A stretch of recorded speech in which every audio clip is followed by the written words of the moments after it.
열왕기 19장 18절. 아가페 출판사에서 발행한 쉬운 성경으로 보도록 하겠습니다. 또한 내가 이스라엘에 7,000명을 남겨두었는데 그들은 한 번도 바알에게 절한 적이 없고 바알의 우상에게 입을 맞춘 적이 없는 사람들이다. 아멘. 오늘은 열왕기상 19장 18절에 있는 말씀을 중심해서 당신은 남겨두신 7,000명 중 한 사람인가? 이런 제목으로 같이 은혜를 나누고자 합니다. 다윗이 죽고 그 아들 솔로몬이 왕에 오르게 됐습니다.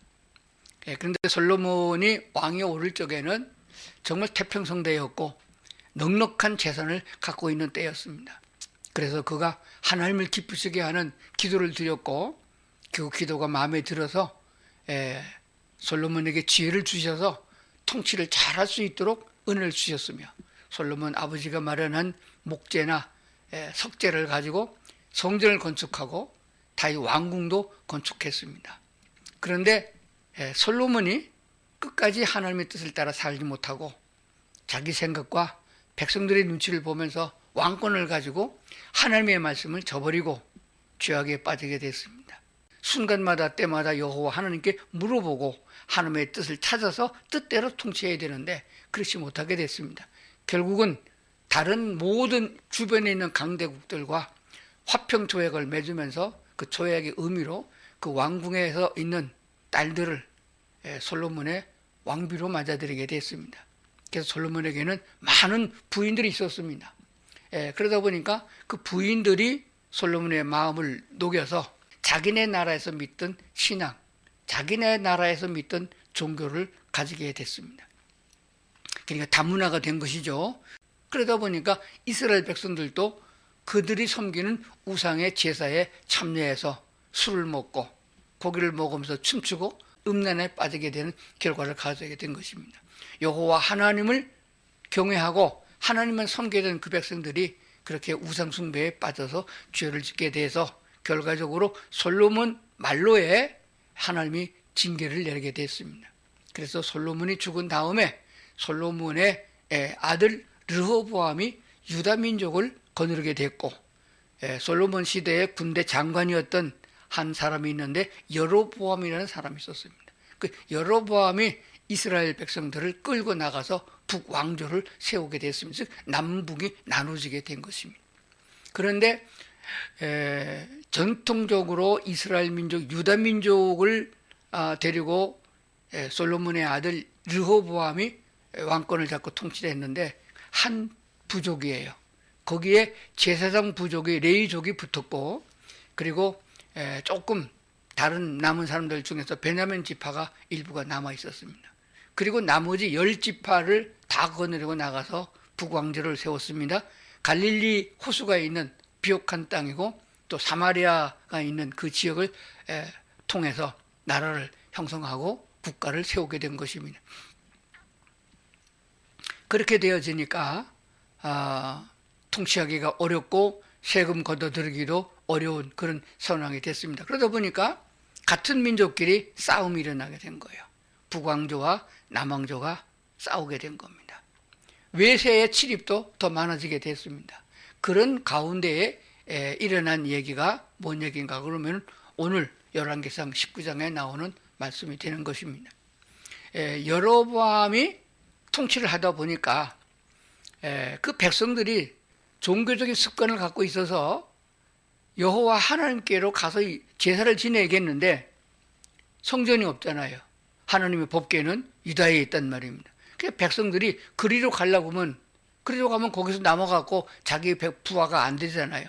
그러니까 못 가게 막으려고 이스라엘의 통치권자 왕인 여로보암이 술수를 부렸습니다. 여로보암은 제일 처음에 하나님의 선지자를 통해서 앞으로 네가 이스라엘을 쪼개가지고 왕권을 가질 것이라는 예언을 받았는데 그 예언을 받았다는 얘기가 솔로몬에게 들려서 솔로몬이 잡아 죽이려고 그러니까 애굽으로 피난 가서 거기서 여러 해 동안 있었습니다. 그러면서 애굽에서 섬기던 신을 보고 배운 대로 그 백성들에게 우상의 제단을 만들게 됐습니다. 그렇게 되니까 백성들이 뭐 예루살렘까지 갈 거 뭐 있냐? 여기서 제사하라. 이렇게 백성들에게 말씀을 내리게 된 것이에요. 자, 그러면은 거기에 대한 얘기를 성경에 조금 보고 말씀을 드리겠습니다. 열왕기상 12장 조금 전에 얘기가 되어집니다. 열왕기상 12장 28절부터 30절을 보겠습니다. 이에 계획하고 이게 이스라엘의 초대 왕인 여로보암이 한 말입니다. 이에 계획하고 두 금송아지를 만들고 이 두 금송아지는 애굽에서 섬기는 신의 형상이에요. 무리에게 말하기를 너희가 다시는 예루살렘에 올라갈 것이 없도다. 이스라엘아, 이는 너희를 애굽 땅에서 인도하여 올린 너희의 신들이라 하고 하나는 베델에 두고 하나는 단에 둔지라. 이 일이 죄가 되었으니 이는 백성들이 단까지 가서 그 하나에게 경배함이더라. 무슨 얘기인지 이해가 가죠? 애굽 땅에서 그 백성을 가나안 땅으로 인도한 신은 여호와라 이름하는 여호와 하나님이십니다. 그런데 그게 아니고 애굽의 송아지 신상을 만들어 놓고 애굽 땅에서 인도하여 올린 너희들의 신들이다 하고, 또 너무 멀리 가면 또 안 되니까 중간쯤에다가 두 개의 단을 만들어 가까운 데 가서 제사하게 한 것입니다. 일본 사람들이 신사에 가서 경배하는 것과 같은 그런 꼴이 된 것입니다. 그래서 예루살렘까지 가지 아니하고 백성들에게 우상을 숭배하도록 명령을 내렸고, 그것도 좋게 여겼습니다. 그 뭐 송아지나 염소를 끌고 예루살렘까지 가가지고 맨날 며칠씩 걸어가지고 거 가서 제사를 지낸다는 것, 유월절을 지킨다는 것 힘든 일이잖아요. 그런데 가까운 데서 왕이 가까운데 여기다 지내라. 그것도 눈에 보이는 신이잖아요. 사람들은 눈에 보이는 것을 잘 찾아가고 그렇게 합니다. 그렇게 됐다는 얘기가 됩니다. 그러나 성경은 분명히 말하기를 그것이 죄가 됐다. 오늘 우리가 이 말씀을 잘 새겨 들어야 하는 것이 무슨 말인가 하면은, 우리는 보통 죄 그러면은 사람이 사람에게 행한 악한 짓을 말합니다. 그것은 하나님 보시기엔 아무것도 아니에요. 사람은 어차피 죄값으로 죽잖아요. 죄를 지면은 재판을 받고 감옥에 갇히잖아요. 어떤 사람 10년, 어떤 사람 30년 형을 받아요. 미국 같은 경우에는 150년 형도 있어요. 300년 형도 있어요. 그 종신징역이 똑같은 거잖아요. 근데 결국은 최고의 형이 뭐예요? 사형, 집행 아닙니까? 그럼 죽잖아요. 그런데 사람은 누구를 막론하고 죄값으로 죽어요. 그러니까 사람에게 행하는 악한 짓들은 근본이 어디서 왔을 것 같으면 우리가 본질적으로 하나님을 떠나서 죄성을 가지고 태어났기 때문에 그 죄의 산물이에요. 그러니까 사람의 몸에 병이 들면 왜 병이 들었냐고 근본을 찾아서 근본을 제거해야 되는데, 뽀들가지가 났다고 여기다가 연고 발라갖고 그것만 치료하면은 또 난단 말이에요. 그게 무슨 말이에요? 근본을 제거하지 않았다는 것입니다. 죄의 근본은 사탄의 역사입니다.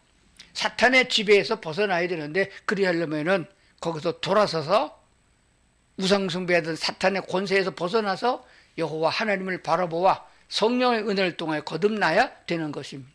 이 거듭남의 역사를 성경은 또 많이 예언해주고 있는데, 여기에 대한 말씀을 우리가 조금 들으면서 설교를 들으셔야 이해가 잘 될 줄로 믿습니다. 신약성경 로마서에 있는 말씀을 잠깐 보고 성경을 또 보도록 하겠습니다. 로마서 9장 27절입니다. 이스라엘에 관하여 외치되 이스라엘의 자손들의 수가 비록 바다의 모래 같을지라도 남은 자만 구원을 받으리니. 이게 구약 성서에서 예언한 말씀을 로마서가 인용하고 있습니다. 성경 가지고 계시면은 한번 찾아보시면은 너무 많아서 제가 화면에 띄우기 위해서 뭐해서 안 했습니다. 자, 보겠습니다. 로마서 9장 24절부터 보겠습니다.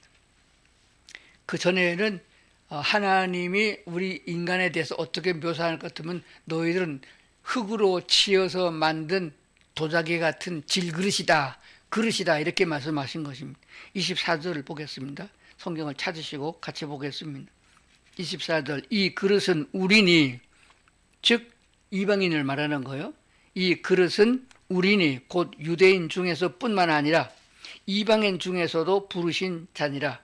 호세아의 글에도 이르기를 내가 내 백성 아닌 자를 내 백성이라, 사랑하지 아니한 자를 사랑한 자라 부르리라. 26절, 너희는 내 백성이 아니라 한 그곳에서 그들이 살아계신 하나님의 아들이라 일컬음을 받으려 함과 같으니라. 또 이사야가 이스라엘에 관하여 외치되 이스라엘 자손들의 수가 비록 바다의 모래 같을지라도 남은 자만 구원을 받으리니 주께서 땅 위에서 그 말씀을 이루고 속히 시행하시리라 하셨느니라. 아멘.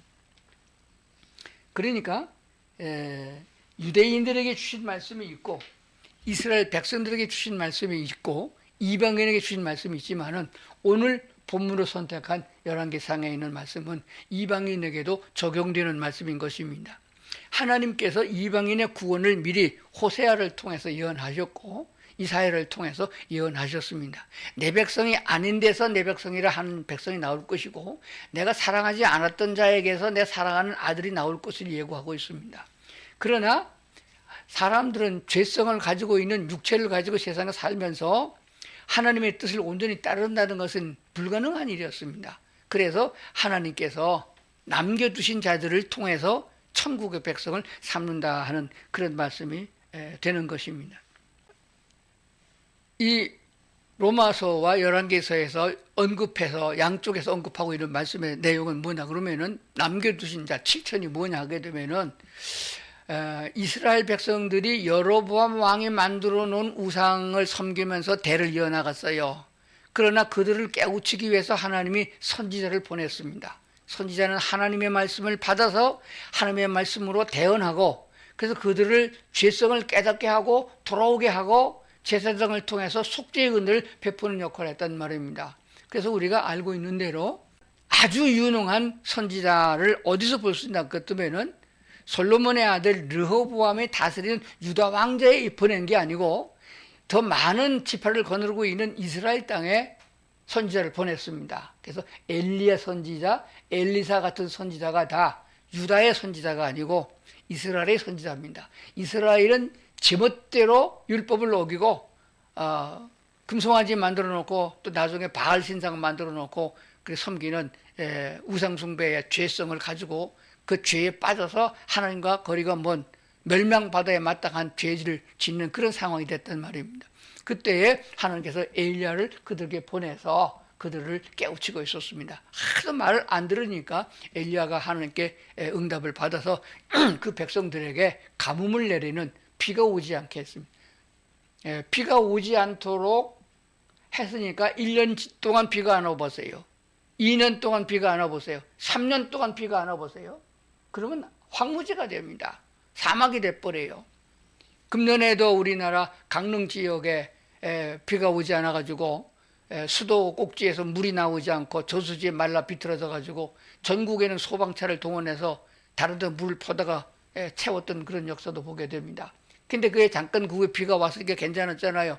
근데 엘리야 시대 때에 3년이 넘게 비가 오지 않았단 말입니다. 그러니까 다 시냇물도 마르고 아주 온통에 먹을 물이 없을 정도로 물이 귀한 그런 때가 됐습니다. 그때 엘리야가 아합 왕에게 나타나가지고 참 신이 누구냐? 너희들이 섬기는 바알 신이냐? 송아지, 금송아지, 애굽의 신이냐? 아니면 나 여호와가 참 신이냐 하는 것을 증표로 알아보게 하겠다라고 그때 제안한 것이 뭐냐면 제물을 태워서 제사 지는 제단에 송아지 잡아서 각을 떠서 놓고 불을 붙이지 않고 하늘에서 불이 떨어져서 제물을 태우는 신이 참신이다 하는 걸 제안했습니다. 바알 선지자들을 섬기는 왕에 속해 있는 정치적인 선지자들 450명이 와서 난리를 꾸고 복수를 떨었지만은 제물을 태우지 못했습니다.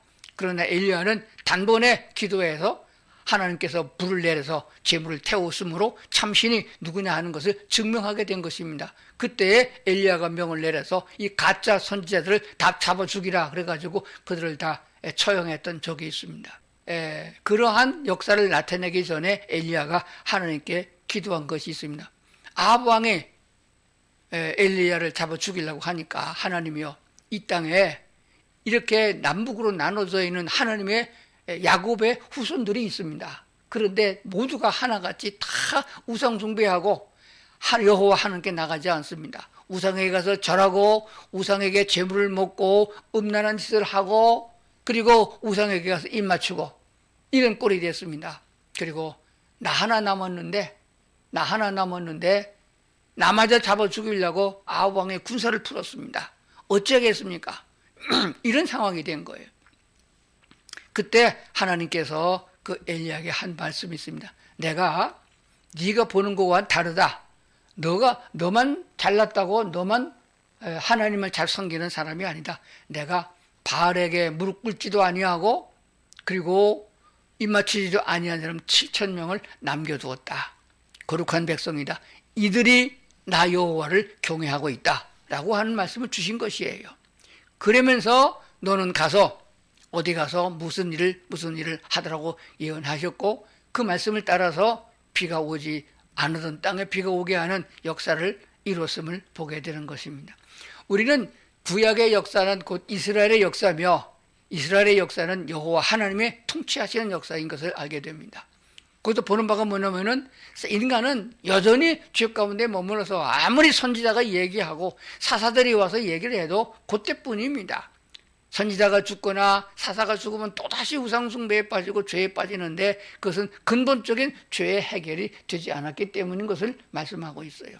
그래서 노아의 홍수 때에 온 인류를 다 멸절시킨 것을 보게 됩니다. 싹 쓸어서 다 심판했어요. 거기는 뭐 사람들이 보는 견지에서 괜찮은 사람, 좋은 사람, 뭐 왕도 있고 의사도 있고 뭐 별별 사람이 다 있는데 하나같이 다 똑같다. 하나님이 보시기에는 다 바퀴벌레다. 이렇게 본 거예요. 다 쓸어서 처형을 했습니다. 싹 쓸어서 다 죽이면은 하나님이 혼자 남잖아요. 태초에 아담과 하와를 만들 적에도 하나님께서 교제하고 함께 살기 위해서 만든 것인데 그들이 여호와를 버렸고 하나님을 떠났잖아요. 그런데 싹 다 죽이면은 씨가 남지 않잖아요. 그래서 죄를 지음으로 말미암아 그 죄값으로 멸망시키는 그 와중에서도 하나님이 그 중에서도 괜찮은 사람, 하나님의 말씀을 잘 따르는 사람, 노아를 선택해서 노아의 8 식구를 방주를 통해서 구원한 역사가 있습니다. 그게 남겨둔 자들이에요. 하나님이 남겨둔 자를 통해서 씨를 받아서 또 씨를 받아서 결과적으로 천국 백성을 만들겠다 하는 것이 뜻이입니다. 그런데 그 후손으로 이어진 아브라함의 후손, 이삭의 후손, 야곱의 후손, 그 야곱의 이름이 이스라엘이 됐잖아요. 이스라엘 12지파가 그렇게 여호와의 말씀을 거역하고 죄악에 빠져서 남북으로 나눠서 지네끼리 치고받고 싸우고 외세의 침공을 받으면서도 여호와를 찾지 아니하고 우상 숭배하는 그런 양상 속에 왔음을 알게 됩니다. 그래서 하나님은 말씀하기를 내 백성이 아닌 다른 이방인에게서 내 백성은 삼으리라. 그러면 말이 안 되잖아요. 오랫동안 하나님의 통치를 받았고 하나님의 계시를 받았던 선지자들을 통하여 제사장을 통해서 왕을 통하여서 구성된 그 백성들이 하나님을 온전히 따르지 못했다면은 이방 사람들이야 오죽하겠느냐. 마치 짐승같이 살고 개같이 살던 그 이방인들이 어떻게 하나님의 천국 백성이 거룩한 백성이 되겠느냐. 사람의 힘과 노력과 능력으로는 안 된다. 그래서 하나님이 은혜를 주어서 그들의 마음을 부드럽게 하고 돌이키게 하고 그래서 내 백성을 삼으리라. 그게 이방인의 구원이에요. 자, 로마서의 말씀을 다시 보겠습니다. 자, 그에게 하신 대답이 무엇이냐. 내가 나를 위하여 바알에게, 누가? 여호와 하나님의 말씀이 내가 나를 위하여 바알에게 무릎 꿇지 아니한 사람을 남겨뒀다게요. 하나님이 그 사람들을 그렇게 나눠서 분리해 두신 거예요. 그들이 스스로가 거룩한 백성이고 그들이 스스롭게 올곧은 길을 걸어가서 훌륭한 사람이 된 게 아니고 하나님이 그렇게 해줬다는 것입니다. 그러면은 그 은혜를 받은 7천 명이 할 일은 뭐예요? 다 하나님의 은혜입니다. 주님께서 그리하셨습니다. 오직 감사합니다. 이거 외에 할 말이 없는 사람들 아니겠어요? 7천 명을 남겨두었으니 그런즉 이와 같이 지금 신약시대예요. 로마서잖아요. 구약에서 7천 명 엘리야 시대 때 하나님께서 내게 백성으로 7천 명을 남겨둔 것 같이 이와 같이 지금도 은혜로 택하심을 따라 남은 자가 있느니라. 만일 은혜로 된 것이면 행위로 말미암지 않음이니 그렇지 않으면 은혜가 은혜되지 못하느니라. 그래서 은혜라는 말이 이렇게 나오는 거예요. 값어치가 있어서 하나님이 뭘 준 게 아니고 하나님이 보셔서 예뻐서 그걸 준 게 아닙니다. 하나님이 보셔서 가치도 없고 존재 이유도 없고 쓸데가 없는 쓰레기 같은 그런 존재이지만 하나님께서 자기를 위해서 은혜를 주신 거예요. 그걸 은혜라고 말하는 겁니다. 그러면은 교만하면 안 되는 거죠. 이스라엘의 역대 왕들이 왕권을 잡으니까 다 교만해서 하나님을 버리고 죄악에 빠진 거 아니겠습니까? 그러면 은혜 시대, 이 시대에 하나님께 부름을 받아서 우리가 예수 믿게 된 것은 내가 믿은 게 아니고 하나님이 믿음을 주신 것이며 내가 머리가 똑똑한 게 아니고 하나님이 그리 하신 것이며 내가 이렇게 잘 먹고 잘 사는 나라에 태어나서 살게 된 것도 이거 하나님의 은혜다. 이렇게 생각해서 하나님의 뜻을 따라야 마땅한 바가 아니냐 하는 것이 성경의 가르침이에요. 그러면 오늘 우리가 해야 될 일이 뭐예요? 뭐 하면 되겠어요? 이스라엘 백성들이나 한국의 전통적인 사람들이 종교성을 가지고 고행을 하고 단을 쌓고 노력하고 선을 많이 행하고 11조하고 새벽기도하고 금식하고 뭐 그래가지고 뭘 얻는다 하는 것은 이제 버리세요. 그거 아닙니다. 그냥 말씀을 듣고 이렇게 하나님은 이런 분이구나, 이런 상황이든 나를 하나님이 부르셨구나, 나 같은 죄인을 어떤 조건을 보고 부른 게 아니고 가능성을 보고 부른 것도 아니잖아요. 하나님이 새 마음을 주셔서 내가 돌아서서 예수 믿은 거구나, 이거 깨달았으면 오직 하나님 감사합니다. 그리고 살아면 되는 거예요. 여러분이 오랫동안 잊어버리지 않고 할 수 있는 그림 하나를 보여드리겠습니다. 뭐지요? 보이나요? 뭐예요? 이 동물의 이름이 뭐예요? 댓글 다실 분 한번 달아봐요. 동물 이름이 뭐예요?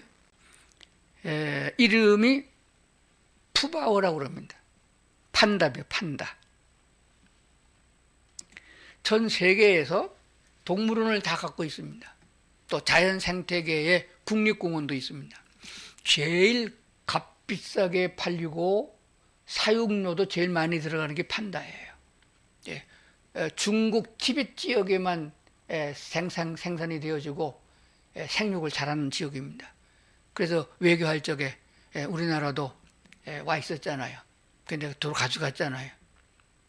근데 판다가 하는 일이 뭐 있어요? 뭐 합니까? 특별한 음식, 아주 비싼 음식 먹어요. 그리고 굴르기도 하고요. 나무에 올라가서 자기도 하고, 그거밖에 없어요. 왜 사랑받아요? 뭐 이쁜 짓 많이 했어요? 그게 아니잖아요. 그냥 판다니까 귀하게 여기고 하는 짓을 보기만 해도 다 귀엽고 예쁘게 보이는 거예요.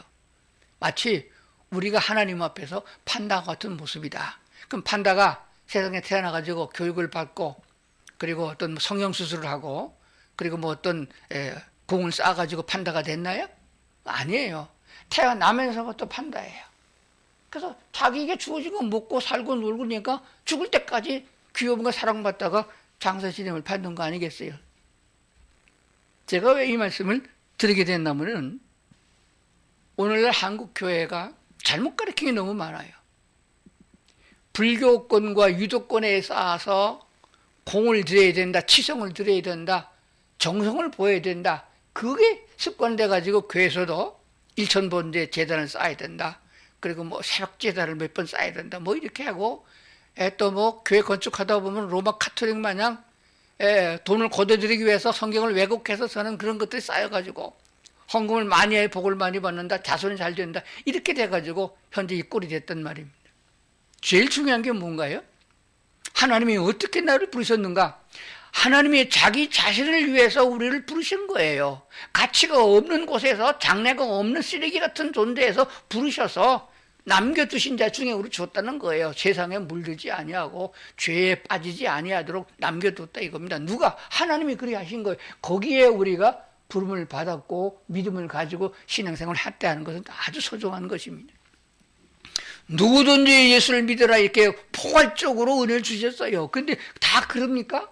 온 세상 사람에게 복음을 곳곳이 다 전했습니다. 그런데 하나님의 말을 들었나요? 그래도 우리는 그 말씀을 듣고 지금 예수를 믿고 있잖아요. 이게 은혜라는 거예요. 한번 따라합시다. 구원의 은혜를 잊지 마라. 구원의 은혜를 잊지 말아야 된다. 은혜를 모르는 놈은 인간이 아니에요. 짐승입니다. 짐승은 먹을 것만 주면은 언제든지 복종합니다. 근데 사람은 좀 다르잖아요. 우리가 신앙생활 잘하는 방법이 뭐냐 하게 되면은 뭐 평범하게 가정주부면 가정주부, 학생이면 학생, 군인이면 군인, 그 직분을 따라서 그냥 자기 할 일을 하면 돼요. 그리고 하나님께로부터 받은 은혜를 따라서 내 마음에 주님이 내게 주신 믿음이 있으면 그 믿음을 가지고 조금씩 행함으로 옮기는 것입니다. 무엇을 해서 무엇을 받는 게 아니고 먼저 하나님께로부터 받았으니까 하나님 따라가는 것이에요. 하나님이 기뻐하는 쪽에 서는 것입니다. 그러므로 세상과 짝하지 말고 구별되게 살아야 된다. 구별이라는 말이 뭐니까 이게 거룩이에요. 하나님이 거룩한 분이다. 거룩이 뭐예요? 하나님 쪽에 서는 것을 거룩이라고 그래요. 쉽게 말하면은 하나님 편에 서야 된다는 것이에요. 마귀 편에 서지 말아야 됩니다. 좌파에 속하지 않아야 되는 것이에요. 오른쪽, 하나님의 오른편, 예수님 편, 하나님 편에 서는 것을 말하고 있습니다. 믿음의 분량을 따라서 나는 어떻게 해야 되겠냐를 결정을 이렇게 하는 겁니다. 하나님이 기뻐하는 일이냐, 아니면은 마귀가 좋아하는 일이냐, 누가 좋아할 것 같아요? 나라가 망하면 누가 좋아할 것 같아요?